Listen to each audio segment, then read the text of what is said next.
Hi, John Dwyer here, and I'm here on behalf of the Ultimate Marketing System WOW Manifesto Client Attraction Program, as if you need to be told that because this is Module 10, and I suspect you know what this is all about by now.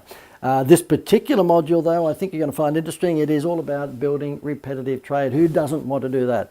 Because it's one thing to, well, I'll bring up the first point here. It's one thing to score a new customer, but it's another thing entirely to get them to come back and back and back.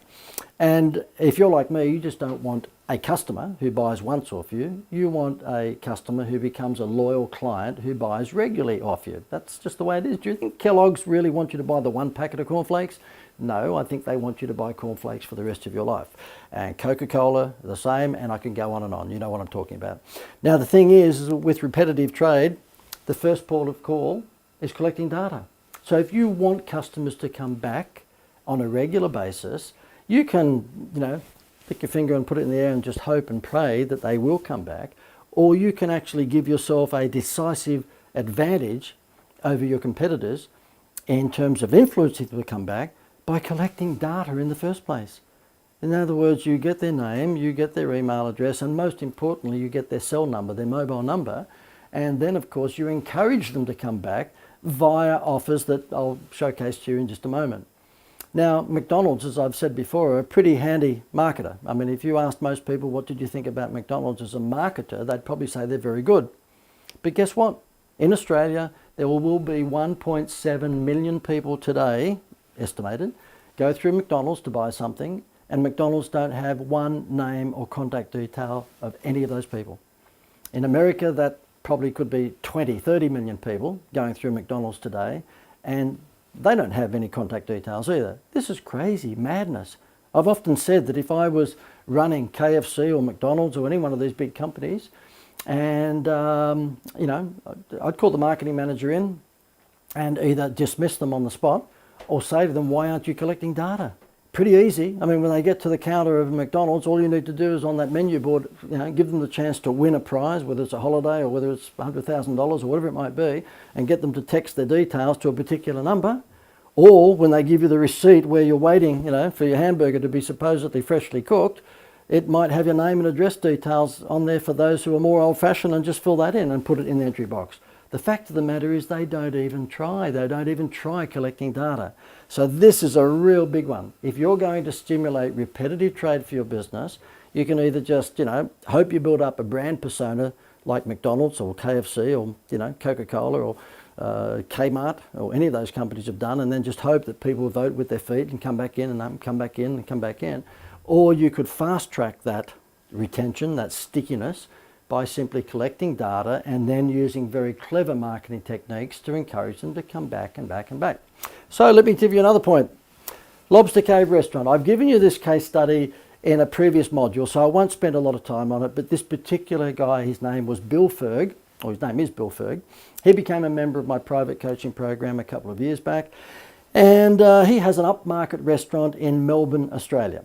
Very upmarket suburb, so most of the homes around his restaurant are $2 or $3 or $4 million homes. It's on a beautiful area of Melbourne called Beaumaris. And he said to me, look, we fill the restaurant easily on a Friday and Saturday night, but the weeknights, not so easy. And I said to him, well, how many seats have you got? I think it was a 130 seat restaurant.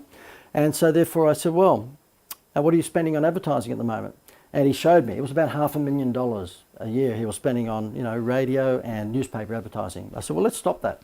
And he went, excuse me, you're supposed to be the marketing guru. You want me to stop that advertising? I said, well, yes. And there's more reasons than I've got time to tell you here, but really it wasn't working for him anyway, okay? And I said, why don't we just give 50 cents to your wait staff for every name and contact details that they collect? He went, go on. I said, well, the fact is you build a database and then milk the database. So we incentivized the waiters and waitresses with 50 cents for every name and contact details they got. So what happens if it was a table of 8 people having dinner and one person was paying the check? It didn't matter who was paying the check. They would put an entry form about the size of maybe an ace of diamonds, okay, like a playing card deck. They put an entry form in front of all 8 people, and that entry form would say, how would you like to win a dinner for 10? 9 of your friends and yourself. Just fill in your contact details. And about 95% of people always fill it in.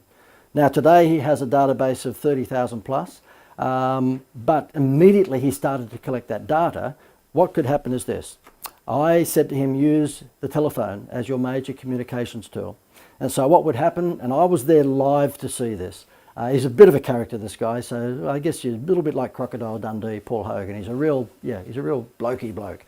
So his office is on top of the restaurant, and I'm there having a meeting with him one day, and he said to me, JD, let me tell you how good this idea is that you gave me. And he screams out to his long-suffering secretary, Cheryl, who's in an office next door, Cheryl! And she comes in and goes, yes, Bill, tell me, how many of our 130 seats have got booked tonight? And she looks at a little tablet and she says, 62. He goes, gosh, well, we've got about another 60 seats that we've got to fill, or 70 seats we've got to fill. And she goes, yep. He says, send out one of JD's text messages. And I had put together a template of 5 or 6 text messages. And so she sends out a text message to not the whole 30,000 database, you wouldn't do that, but just to 400 or 500 to start with. And it's 3 o'clock in the afternoon. He's only half full for that night, and it's a Tuesday. And she sends out the text message which says something like, hi, blah, blah. Chef Pierre from the Lobster Cave would like to invite you to come and dine with us tonight and enjoy a lobster tail meal for 2 for $68. And guess what? She walks in 10 minutes later to his office and says, Bill, we're all booked out. 10 minutes. He didn't have to wait and, put ads on the side of buses for like 10 years, or the back of taxis, or billboards, or building his brand. Remember, I've told you that what my mantra is all about is flipping that model about getting them to love or fall in love with your brand so that they will taste your product. This is a classic flip. This is getting them to taste your product at $68 to fall in love with your brand. Now, let me say this to you. This is a very expensive restaurant, and so therefore, when they come in for their $68 meal for 2, nobody leaves before they spend an average of $204. We're talking like a bottle of water is $50. I'm joking, but you know what I mean. He's very, very good, and his staff are very good on the upsell. So they're going to make sure you have an appetizer, they're going to make sure you have dessert, they're going to make sure that you have a good wine, they've got a wonderful wine selection. He's going to make sure you have expensive coffee at the end of the day and a port and so on and so forth. So basically the average couple will spend $204. Guess what? He's got you in for that special lobster tail meal for 2 offer for $68, but he's got you in because he's had your contact details. Now, whenever he wants to fill his restaurant at 3 o'clock that afternoon, that's all he does. He sends out one of my 5 templated text messages, because sometimes it might be the lobster tail meal, the next time it might be, it could be a barramundi, next time it could be, garlic prawns, it could be all sorts of things. But basically, when Cheryl, his PA, sends that text message out, within 10, 15 minutes, all 130 seats are booked. And if all 130 aren't booked, for some reason, I don't know, garlic prawns didn't work as well, and she sends 500 text messages out, and she's still got 10 seats to fill, guess what? At 4 o'clock, she sends out another 100 or a couple of hundred text messages to fill the next 10. And if people come in and miss out, then they just rebook for tomorrow night. It is magic. He's the only restaurant that I know of in the world that's booked 364 nights a year. And if he was open Christmas Day evening, it'd be 365. Imagine if you had a cafe or a restaurant or any business, hotel, anything that was booked out 100% every single night of the year. Now that's what he has because of the formula that I gave him. And it's as simple as that. Had he not actually collected data, there's no way that he could be 100% full every night. Guess what? I saved him $500,000 on his traditional marketing through newspapers and radio stations and replaced it with this. Do you think I get a Christmas card from him every year? I do. Okay, so therefore it's really, really easy when you collect data. McDonald's Happy Meals continuity programs, that's all about repetitive trade. So if you're a father or mother or you're a grandparent, you know that when you get that Happy Meal toy, it's generally, number 1 of a series of 4 or 6. When the Olympic Games are on and you go to McDonald's and you buy a certain package of their meal, you'll get an Olympic Games Coca-Cola glass, and there will be a series of 6. One might be red, one might be yellow, one might be purple, and so forth. It's always a series of. I'm pretty familiar with series of things because in Australia, many years ago, I had the bubblegum football card business.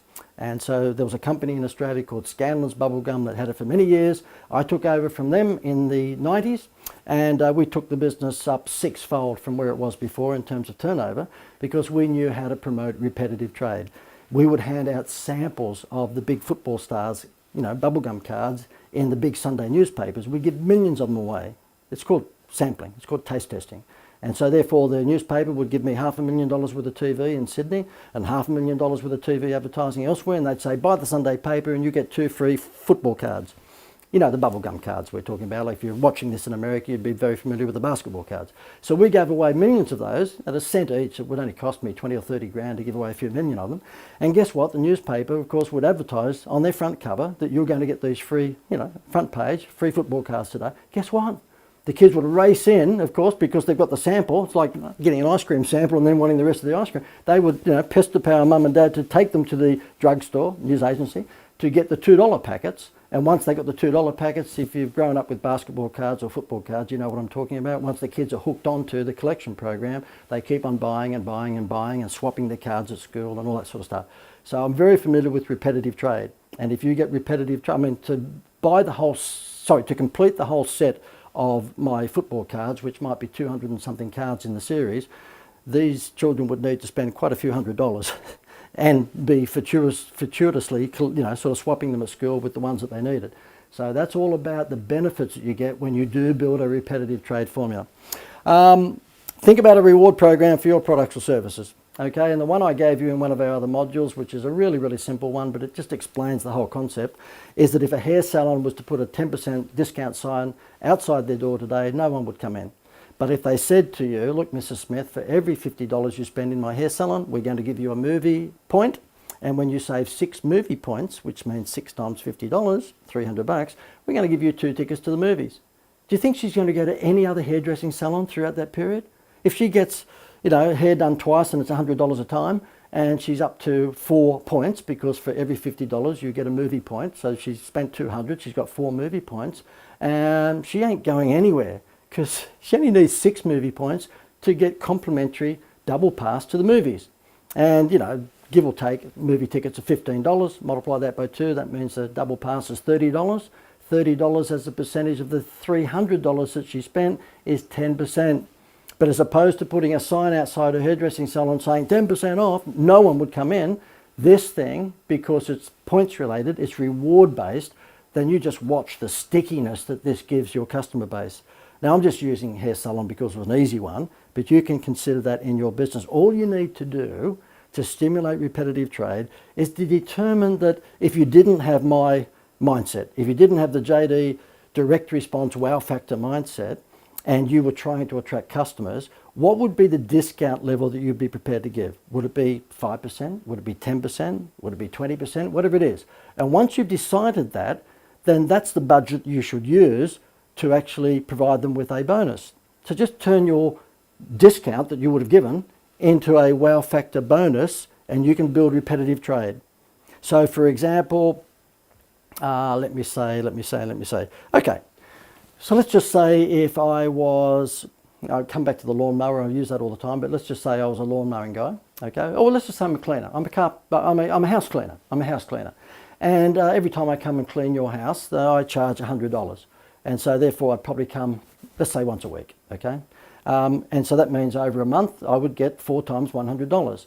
Let's just say I said to you, look, if you buy 3 months worth of my cleaning up front, which I want, because there's been a few times that you've rung me up and said, oh look, we just don't want anyone in the house today, I've got relatives coming over, or the kids are sick, and so therefore we'll book, come next week. So that means I get 2 weeks in a row, but then I miss a week or 2, and then I come back. I don't want that.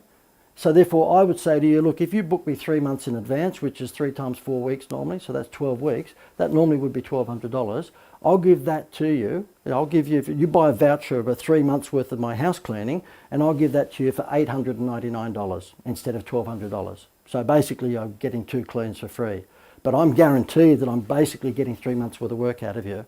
Okay, so therefore basically what that's doing is stimulating repetitive trade through me providing you with 2 bonus cleans. Well, in that case, discount, actually, let me come back from that, because I probably wouldn't do it as a discount, because that's somewhat against my mantra, but you could do that, okay? It may well be that if you buy 12, you only pay for 10. So that's the way I'd probably word that, okay? So it's the same as a discount, but I'm actually giving you 2 free cleans as a bonus. So look, just think about how you can do it for your products or services. Database incentive like $1 million insured prizes. Let me just tell you quickly what that's about. You know what?